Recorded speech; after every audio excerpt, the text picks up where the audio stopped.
دوستان سلام. در مورد ویزای توریستی یا ویزیتور ویزای کانادا میخوام یک راهنمایی بکنم، پاسخ سوالات متداولتون رو عرض کنم. خب ویزایی هست که کانادا سالهاست، از سال 2015 روی کار اومدن آقای جاستین ترودو نخست وزیر محترم دولت لیبرال به صورت مالتیپل یا مولتی اصطلاحاً در ایران میده. 5 ساله نیست این ویزا، تا انقضای پاسپورتتون هست. اگر ویزاتون 3 ساله هست، پاسپورتتون 3 ساله است، ویزاتون 3 ساله داده میشه. اگر 5 ساله باشه 5 ساله به همین ترتیب. و معمولا میتوانید چند بار ورود و خروج داشته باشید، یعنی به صورت سینگل اینتری یا یک بار مصرف نیست. شما میتونید به صورت چند بار از این استفاده کنید. هر بار هم 6 ماه در کانادا معمولا میتونید بمونید و خب قابل اکستند یا تمدید برای 6 ماه دیگر هست. توریست میتونه در کانادا حساب بانکی باز بکنه، چیزی که در کشورهای دیگه در اروپا و آمریکا امکان پذیر نیست. میتونید اینجا گواهینامه رانندگی بگیرید و خب یک سری پیش نیازها و الزاماتی داره. سال 2023 سال ویزای توریستی برای ایرانی ها بود به خاطر شرایط تسهیلات ویژه‌ای که دولت کانادا فراهم کرد با در نظر گرفتن اوضاع اجتماعی سیاسی اقتصادی ایران. دستمریزا داره، اپریشیت میکنیم دولت کانادا رو به خاطر این فهم و درک بالایی که داره که خب راحت‌تر این ویزا، قبلا هم البته ویزای توریستی به تحصیلی یا استادی پرمیت تبدیل میشد، اما در سال 2023 این تسهیلات باعث شد که راحت‌تر و در زمان کوتاه‌تری ویزای توریستی به استادی پرمیت یعنی ویزای تحصیلی چه برای حال مدرسه زیر 18 سال چه برای کالج دانشگاه تبدیل بشه، یا اوپن ورک پرمیت 3 ساله که خب یک معجزه بود واقعا که بتونید ویزای کار کانادا رو بدون اون پیش نیازهای قبلی دریافت کنید. اما خب برای دریافت ویزای توریستی باید یک سری موارد و پارامترهای لحاظ بشه به دلیل اینکه خب تقاضا خیلی زیاده از ایران، چون ریسک فاکتور پناهندگی زیاد هست همواره به خاطر حالا اون دافعه یا پوش فاکتورهایی که در ایران هست. نیاز هست که یک پرونده قوی ارسال بشه. دعوت کننده شما، هدف از سفرتون خیلی مهمه. عزیزانی که بستگان دوستانی در کانادا دارن، حالا این نسبت هر چقدر نزدیکتر باشه، مثلا حالا پدر، مادر، فرزند، خواهر، برادر، دایی، عمو، عمه، خاله، این نسبت ها بهتر هست که بعد پروف آف ریلیشنشیپ یعنی پاسپورت و شناسنامه اون عزیزان حالا و پدر مادر خودتون رو هم ترجمه کنید جهت اثبات اون نسبت. اگر بستگانی ندارید، از دوستان میخواین دعوتنامه دریافت بکنید یا از کازین، پسرعمو، پسردایی یا همچین نسبت‌های، باز یک شرایط داره.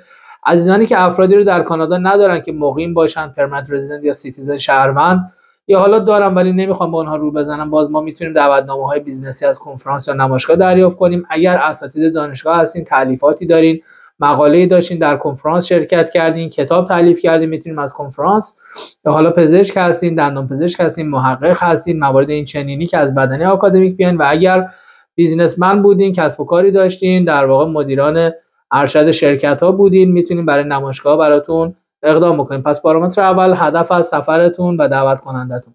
پارامتر دوم تمکن بانکی شما هست و کلا دارایی هاتون، فاینانشیال ساپورت و asset، در واقع دارایی های کش یا لیکویدیتی هست، دارایی های نقد و دارایی های غیر نقد. دارایی های ثابت شما اهم از ملک، زمین، سهام، در واقع هر چیزی که به نامتون باشه، به نام خودتون اگر متعلق هستین، به نام همسرتون، حساب‌های مشترکتون. برای ویزاهای توریستی مبلغ مشخصی در قوانین اداره مهاجرت مشخص نکردن مثل ویزای تحصیلی، اما پیشنهاد ما اینه که $10,000 با نرخ واقعی حداقل در حسابتون باشه اون روزی که تمکن میگیرین، و قطعا متوسط موجودی 6 ماه گذشته حساب شما هم مهمه. یعنی اگر یک حساب کم گردش داشتین که یه دفعه مبلغ قابل توجه واردش دیپازیت شده، باید حتما اگر حالا دارایی فروختین، زمین، ملک، خودرو، هر چیزی، سند فروش اون دارایی رو هم، حالا قولنامه، موبایل نامه، هر چیزی رو ضمیمه بکنید. و در کنار اون خب سابقه سفرهای خارجی شما میتونه مهم باشه، ترافل هیستوریتون در 5 سال گذشته، مخصوصا حالا ویزاهای شینگن، انگلستان، استرالیا، آمریکا، نیوزلند، ژاپن، کشورهای چنینی که صدور ویزاش مقدار سخت‌تر هست، یا چندین بار سفر شرق آسیا مثل ویتنام، تایلند، مالزی، حالا کشورهای چنینی، و یا حالا ممکنه سفرهای شما به کشورهای اطراف ایران مثل ترکیه یا حاشیه خلیج فارس مثل عمان، قطر، کویت، امارات بوده، اما متعدد بوده و مثلا برای چندین نمایشگاه شرکت کردین. دلیل هدف هم مهمه، ولی خب ویزای شینگن به دلیل اینکه خب شما رفتین توسط کشوری که در ایران سفارت داره، مدارکتون بررسی شده، حسابتون بلوکه شده، که البته سفارتی که در ایران هستن میتونن به بانک نامه بزنن حساب شما رو بلوکه بکنن، اما دولت کانادا این امکان رو نداره. میتونه استعلام بگیره از بانک ولی نمیتونه حساب شما رو بلوکه بکنه. این پول قرار نیست وثیقه بشه، صرفا نامه‌ای که شما از بانک میگیرین ارائه میکنین. پس ویزای شینگن هم از اون مورد که یک ضمانت اجرایی برای بازگشت رو وجود داشته، همین که شما رفتین یک کشوری که اونجا هم میتونستین اعلام پناهندگی کنید اما به موقع برگشتین این اقدام رو انجام ندادید، میتونه در واقع حسن نیت شما رو اثبات کنه. ما داریم در مورد نشنالیتی ایرانی صحبت میکنیم. اگر شما از کشور مثلا سوئیس، فرانسه می‌خواستین برای کانادا اقدام بکنین، 99.99% شانس ویزا بود، اما از ایران مثلا 40% شانس ویزا. چرا؟ چون بحث پناهندگی ها مطرحه، بحث در واقع اینکه افراد میان و حالا با مدارک و مستندات قوی میگن میخوایم برگردیم اما به اون تعهدات پایبند نمیمانند.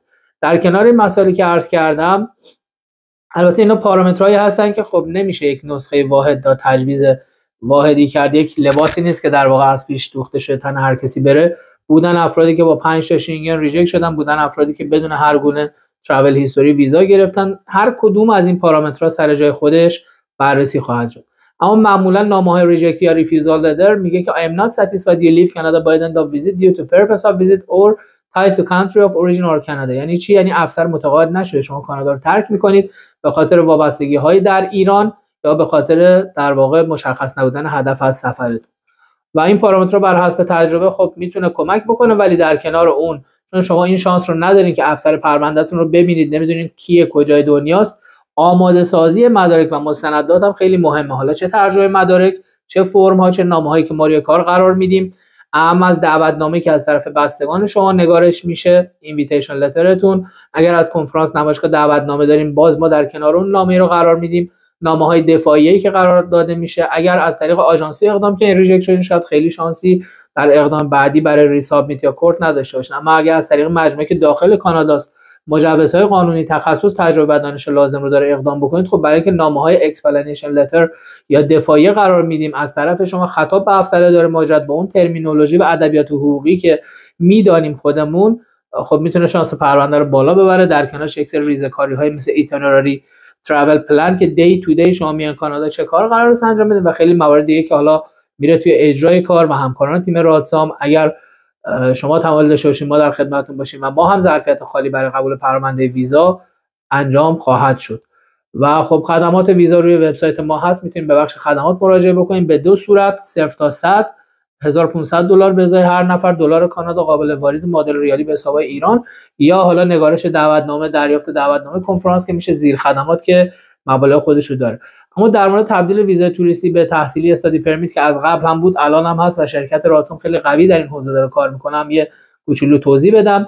میتونید از داخل کانادا هم برای فرزندان زیر 18 سالتون برای مدرسه پذیرش و استادی پرمیت بگیریم، هم اگر بالای 18 سال هستین برای کالج دانشگاه که خب معمولش این هست که یک کورس پیش نیاز زبان باید بگذرونید. اگر از ایران بخواید اقدام بکنید، حالا چه بدون ویزای توریستی، یعنی اگر ویزای توریستی ندارین، چه اگر ویزای توریستی دارین، حالا میتونه توریستی داشته باشین ولی اوتساید کانادا اقدام بکنید نه اینساید. اونجا ما میگیم که حتما شما آیلتس آکادمیک با نمره 6.5 بالاتر داشته باشین، معدل قابل قبول از یک دانشگاه ترجیحاً، حالا بسته به سنتون شاید کالج هم کار بکنه، رشته خیلی قابل قبول و محکم، استادی پلن قوی، تمکن بانکی قوی که در ویزای تحصیلی میشه شهریه 1 سال، علاوه هزینه زندگی که $10,000 به علاوه به ازای دانشجو، $4,000 به ازای همسر و این عدد ضرب میشه در سالهای تحصیل شما. یعنی اگر دورتون 2 سال است، مثال میزنم، $20,000 شهریه‌تون متأهل هستین، 20 به علاوه 10 به علاوه 4 میشه 34 ضرب در 2. ما انتظار داریم حداقل $70,000 کانادا با نرخ واقعی در حساب بانکی شما با پشتوانه گردش و سایر دارایی‌ها که نشون میدین وجود داشته باشه.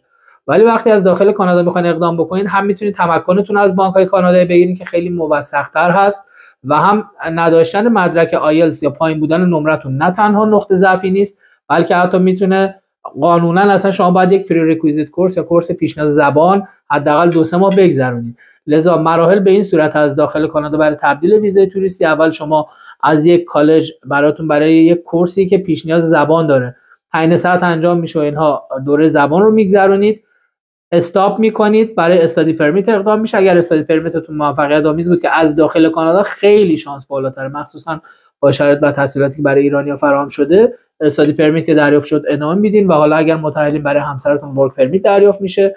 اگر فرزند دارین زیر 18 سال میتونه برای فرزندانتون از مدارس دولتی به طور رایگان استادی پرمیت دریافت بشود. پس من در این ویدیو سعی کردم در مورد نکات مهمی که میتونه موجب ریجکت ویزای توریستی بشه و همینطور در واقع یک سری نکات و راهکارهایی که بر حسب سالها تجربه صدها پرونده موفق میتونه شانس شما رو در دریافت ویزای توریستی افزایش بده عرض کردم. خدمات شرکت رادسام رو و همینطور تبدیل ویزای توریستی به تحصیلی یا استادی پرمیت.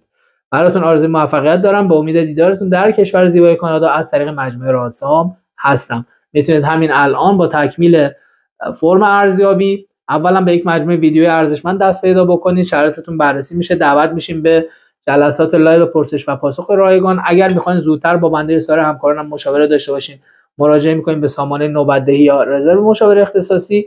و اگر میخواین از خدمات ما بهره مند بشین، میرین توی صفحه سرویسز، اونجا یک فرم کوتاه تکمیل میکنیم به عنوان استعلام قیمت. در صفحه بعد به پکیج خدمات دست پیدا خواهید کرد که خب قرار دادن پکیج اون هم انقدر تخصصی متمرکز روی ویزاهای کانادا که یک نیازسنجی خیلی عمیقی روش انجام شده، خودمون رو جای شما قرار دادیم، نشون دهنده شفافیت بالای ما با شما متقاضی محترم هست. ارادت، شفا بخش.